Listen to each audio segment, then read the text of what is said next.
इस अंधेरी रात में उसने धीरे से महिला के शरीर से कपड़े उतार दिए। वह उपनिवेशवादी का प्रेमी बन जाएगा, जिस पर पिछली शताब्दी की शुरुआत में अंग्रेजों का शासन था। यहाँ सेवा के लिए भेजा गया था। प्रत्येक अधिकारी को एक विशेष नौकरानी मिलती है, IPQ। वे न केवल अधिकारियों के भोजन और दैनिक जीवन की देखभाल के लिए जिम्मेदार हैं, बल्कि उन्हें संचार के अपेक्षाकृत अंतरंग तरीके से स्थानीय भाषा भी सिखाती हैं।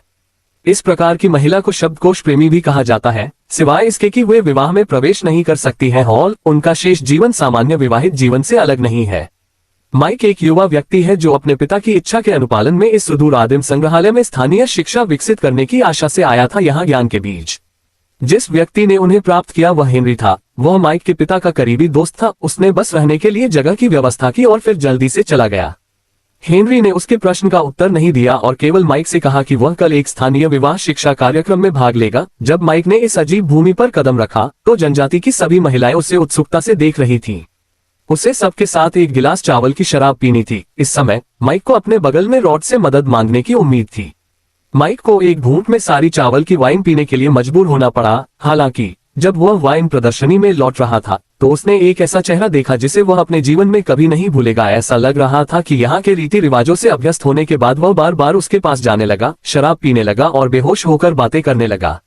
तभी उसने एक परिचित शख्सियत को फिर से परी की तरह नाचते हुए देखा। माइक की आंखें लगभग पूरी तरह से उसकी ओर आकर्षित हो गईं और वह इसके बारे में भी भूल गया कि उसके आसपास अन्य लोग भी थे और वह धीरे धीरे नाचते हुए शरीर पर ध्यान केंद्रित कर रहा था। अगली सुबह जब माइक सो गया, अभी हैंगओवर से उठा था, हेनरी से बात कर रहा था, स्थानीय टीम लीडर लड़की के साथ आया और दावा किया कि वह जेनी को अपने शब्दकोश प्रेमी के रूप में देना चाहता था। लेकिन जब माइक ने ये शीर्षक सुना तो उसे बहुत संदेह हुआ, इसलिए हेनरी केवल इतना ही कह सका, आइए इसे चतुराई से समझाएं।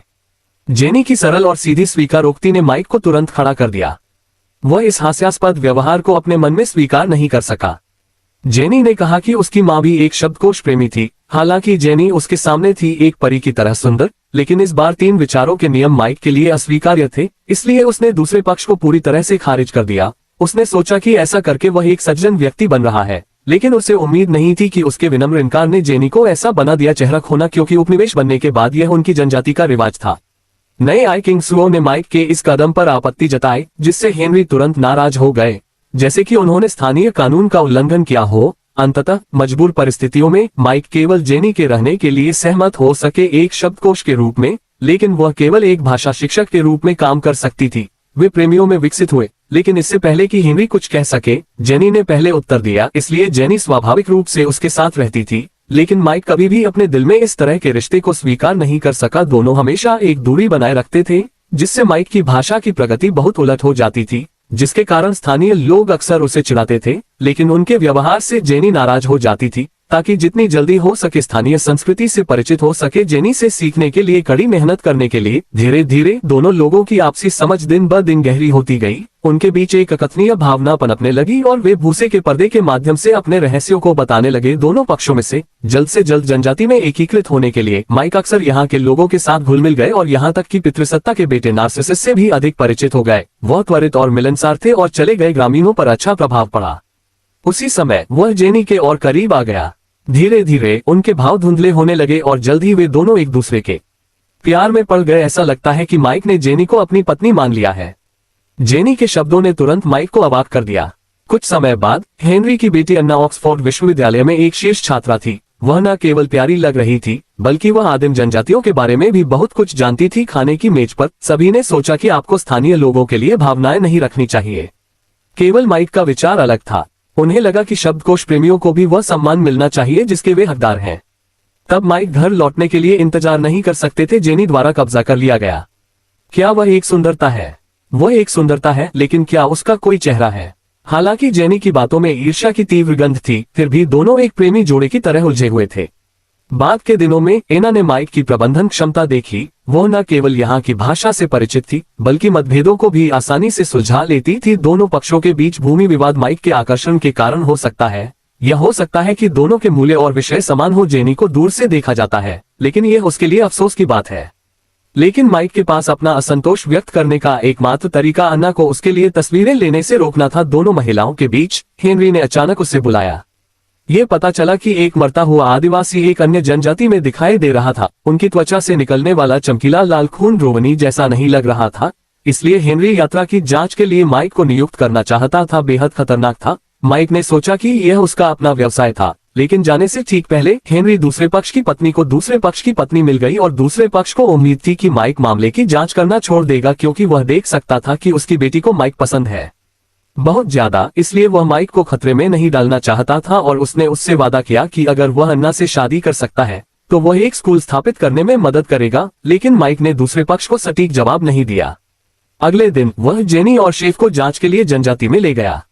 उसने जो देखा वह असंतुलित उत्परिवर्तन की दुखद स्थिति थी। जेनी की मदद से माइक स्थिति की जांच कर रहा था, लेकिन अगले ही पल उसे माइक की पत्नी द्वारा मार दिया जाएगा। कुलपति के बेटे लोर्डे की बेहद त्वरित प्रतिक्रिया ने माइक को इस संकट से बचने की अनुमति दी। कोई नहीं चाहता था कि माइक को सच्चाई का पता चले।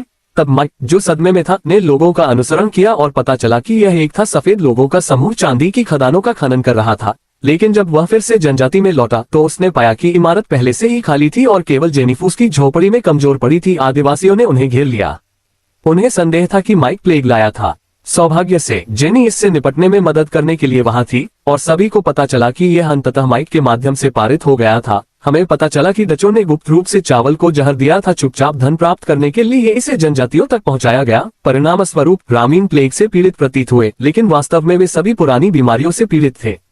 तब माइक ने सभी को सच्ची स्थिति बताई। निश्चित रूप से क्रोधित नेता ने जनजाति को मेरे पास आए गोरे लोगों के खिलाफ पागल भाग्य बनाने के लिए प्रेरित किया। अंत में जनजाति के सभी पागल डच लोगों की मृत्यु हो गई। नेता ने दोनों व्यक्तियों को एक उपहार दिया। इस जीवन और मृत्यु के अनुभव के बाद माइक ने जेनी से अपनी पत्नी के रूप में शादी करने का फैसला किया। उसे विश्वास था कि वह हेनरी को मना सकता है, लेकिन वह नहीं जानता था कि ब्रिटिश सरकार इसकी अनुमति नहीं देगी। औपनिवेशिक महिलाओं के साथ यौन विवाह जब तक उसने अपना विचार प्रकट नहीं किया। हेनरी को बताने के बाद 25 साल पहले का रहस्य उजागर हुआ कि उसे भी उस समय शब्दकोश प्रेमी से प्यार हो गया था, लेकिन अंत में उसकी जिद खत्म हो गई त्रासदी के लिए। उसने न केवल अपने प्रिय प्रेमी को मार डाला, बल्कि वह अपनी बेटी को भी पहचानने में असमर्थ हो गया। उसने माइक को सलाह दी कि उसे वह बेवकूफी भरी हरकतें नहीं करनी चाहिए जो पहले हो चुकी हैं। साथ ही जेनी की ओर से स्थिति आशावादी नहीं है। टीम लीडर ने उनसे स्थानीय लोगों में से एक पति चुनने के लिए कहा, अन्यथा मारे गए डच लोग माइक पर मुकदमा करेंगे और यहाँ तक कि उनके पूरे कबीले को भी फंसा देंगे। माइक ने सोचा कि योजना बनाना एक चीज थी। उन्होंने दोनों के भाग्य को पूरी तरह से निराशाजनक स्थिति में डाल दिया। जब वह जेनी की तलाश में आया तो दूसरा पक्ष पहले से ही पिंजरे में कैद था। माइक जेनी को छुड़ाना चाहता था, लेकिन उसने पूरी कोशिश की और जेल का दरवाजा नहीं खोल सका, ये दावा करते हुए कि यदि उन्होंने दोनों पक्षों को छोड़ने का फैसला किया तो जेनी को जल्द ही रिहा कर दिया जाएगा और यहाँ तक कि माइक द्वारा डचमैन की हत्या करने का आरोप भी वहन कर सकती है। यदि उन दोनों ने पश्चाताप नहीं किया तो वे आदी हो सकते हैं। अंत में जेनी अपने प्रेमी को अदालत में ले जाने के दबाव को बर्दाश्त नहीं कर सकी और उसे समझौता करने के लिए मजबूर होना पड़ा। दोनों लोग जो एक दूसरे से बहुत प्यार करते थे, एक साल बाद पूरी तरह से अलग हो गए। मूर्ख और प्यारी लड़की को आखिरकार वह प्यार मिल गया जिसका उसने सपना देखा था। वह हर दिन खुशी के सागर में डूबी रहती थी, लेकिन उसे यह नहीं पता था कि माइक की उसके प्रति दयालुता सिर्फ एक जिम्मेदारी थी। वह जेनी को कभी नहीं भूल सकती थी। स्कूल बनाने के अपने सपने को पूरा करने के लिए दोनों को फिर से प्रसिद्ध जगह पर लौटने में देर नहीं लगेगी। अनजाने में उसे अपने पति के बारे में कुछ अजीब पता चला। वह जानती थी कि माइक जेनी की तलाश कर रहा था। कुछ ही समय बाद माइक ने अचानक जेनी को नदी के किनारे देखा। वह एक सफेद चमड़ी वाले बच्चे को गोद में लिए हुए थी और नदी के किनारे उसकी देखभाल कर रही थी। ये पता चला कि जेनी वास्तव में बच्चे को अपने पेट में रखने की कोशिश कर रही थी। पितृसत्ता के बेटे रोडेट माइक को अच्छी तरह से पता था कि दूसरा पक्ष कहेगा कि उसकी गोद में मौजूद बच्चे का उसके साथ खून का रिश्ता होना चाहिए। मूल रूप से वह और जेनी एक दूसरे से बहुत प्यार करते थे और अब उनका एक बच्चा है। उसने जेनी का फायदा उठाया। जब उसका पति घर पर नहीं था तो वह चुपके से अपने बच्चों से मिलने जाती थी। जब जेनी ने उस प्रेमी को देखा जिसे अलग होने के लिए मजबूर किया गया था, तो वह अपनी उत्तेजना को छिपा नहीं सकी। बाद के दिनों में माइक अक्सर अपने बच्चों से मिलने जाता था, हालांकि वे इस समय एक दूसरे से सहमत नहीं हो सके। इस व्यवहार ने जेनी के पति को निर्दयी बना दिया और जब वह सो रहा था तब माइक को मार डाला। सौभाग्य से जेनी को पता चला और जब हेनरी को इस बारे में पता चला तो वह बेहद क्रोधित हुआ। यहाँ तक कि वह जेनी के पति को सीधे फांसी देना चाहता था। हालांकि स्थानीय नियमों के कारण केवल माइक ही दूसरे पक्ष के अपराध की घोषणा कर सकता था। जाहिर है दूसरे पक्ष के लिए एकमात्र रास्ता मौत था, लेकिन माइक ऐसा नहीं करना चाहता था। आखिरकार रोड्स ने उसकी जान बचाई थी और यहाँ तक कि बिना किसी शिकायत के जेनी की देखभाल भी की थी। इसलिए फांसी से एक रात पहले माइक ने रात का फायदा उठाते हुए चुपचाप रोड्स को रिहा कर दिया और अपना हथियार दूसरे पक्ष को दे दिया, इस उम्मीद में कि वह बच सकती है। जनजाति सुचारू रूप से। फिर माइक ने जेनी के पास लौटने का मन बना लिया, इसलिए दोनों सुबह 3 बजे एक साथ उड़ान भरने के लिए सहमत हुए। लेकिन अप्रत्याशित रूप से जेनी के लोगों ने उसे पकड़ लिया और वह उसे अपना प्रेमी बनाना चाहता था। सौभाग्य से एक दयालु शेफ ने जेनी को बचाने के लिए अपनी जान जोखिम में डाल दी और वह भागने में सफल रही। उसी समय जब माइक अपनी पत्नी को विदाई पत्र लिख रहा था तो उसे दूसरे पक्ष ने पकड़ लिया। वह बहुत आश्चर्यचकित नहीं थी, क्योंकि वह जानती थी कि उसका पति जेनी से बहुत प्यार करता था। वह अपने प्रेमी के साथ न रह पाने के दर्द को भी जानती थी। शायद माइक की पसंद उनके लिए राहत की बात थी, इसलिए उसने उन दोनों को खुश करने का फैसला किया। उसके पेट में पहले से ही एक बच्चा था। प्यार करने का एक शॉर्टकट होने के कारण उन्होंने एक दूसरे को गले लगाया और शांति से अलविदा कहा। माइक बदकिस्मती से गोदी की ओर भागा। जब माइक ने निराशा में दूर की ओर देखा तो उसके पीछे का रसोइया ये कहते हुए प्रकट हुआ कि जेनी ने उसके आने का इंतजार नहीं किया था। उसने अंततः हार मानने का फैसला किया और जब माइक को पता चला तो वह ऊपर संग्रहालय की ओर भागी। समाचार वह पकड़ने के लिए इंतजार नहीं कर सकता था, लेकिन उसे यह नहीं पता था कि जेनी को इस समय हेनरी ने रोक दिया था। न केवल हेनरी ने जेनी को गिरफ्तार नहीं किया, बल्कि उसने वास्तव में उसे एक हथियार दिया और जेनी को दूर रख दिया। एंडरसन फेरी टेल्स पुस्तक निकाली। हेनरी ने एक पल में सब कुछ समझ लिया। जेनी ने पहले ही अनुमान लगा लिया था कि वो उसके पिता थे और उनकी बेटी का दुखद भाग्य समाप्त हो गया। उन्होंने अंततः एक दूसरे को पहचान लिया, लेकिन आमने सामने कानून के अनुसार हेनरी केवल यहाँ मदद कर सकता था और यहाँ शातिर पत्नी ने दोनों को गिरफ्तार करने के लिए अधीनस्थों को पकड़ लिया। आपको आपकी बेटी से कोई लेना देना नहीं है, मेरी बहन। मुझे उसकी परवाह है, मुझे उन दोनों की परवाह है। मैं नहीं चाहता कि तुम मेरी बहन हेनरी को चोट पहुंचाओ। ये पता चला कि एना को लंबे समय से पता था कि जेनी उसकी बहन थी, क्योंकि बचपन से ही उसे माता पिता की देखभाल की कमी थी। इसलिए उसे अपने प्यारे माइक को जेनी को सौंपना पड़ा। अथक प्रयासों के बाद जल्द ही जेनी की छवि दूर हो गई। उसने अंततः उसे पहाड़ की चोटी पर पाया। मिलते ही उन दोनों ने आंखों में आंसू लेकर एक दूसरे को गले लगा लिया। लेकिन इससे पहले कि वे शराब पीना शुरू करते, हेनरी के साथी यहाँ आ गए, खुद को बंद कर लिया और फिर बुरी तरह से जेनी की तरफ आ गए और बुराई करने के लिए तैयार हो गए। माइक, जो इतना चिंतित था, तुरंत गुस्से में आ गया और उसने प्रतिद्वंद्वी को अपने हाथों से नीचे गिरा दिया। बंधे हुए उसका कोई मुकाबला नहीं था। महत्वपूर्ण क्षण में जेनी ने अपने पिता द्वारा उसे दिया गया उपहार निकाल लिया।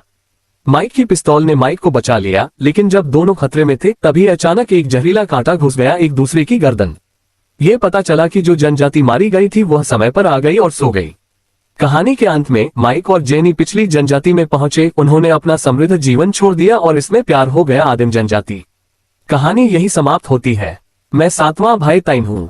ध्यान देने के लिए धन्यवाद।